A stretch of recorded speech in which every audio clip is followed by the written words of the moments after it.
Kung gusto ka maka-save og space sa imong gamay nga kwarto or gusto ka mo dugang og space, hala sige pagpalit na ni.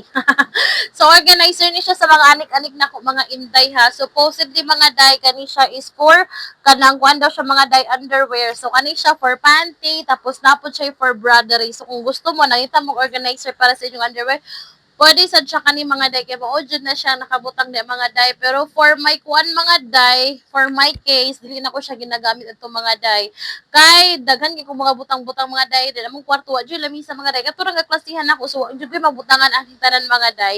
Tapos mga day na nasa tay order isa ani mga day, so usa pa man imong guhulat pag order na sad ani mga day, grabe ka barato ra gyud ani mga day.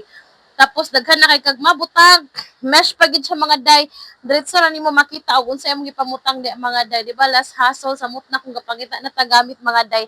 So kung gusto ka mo try ani mga day, i-click lang ng basket ni or naa sa comment section ang link.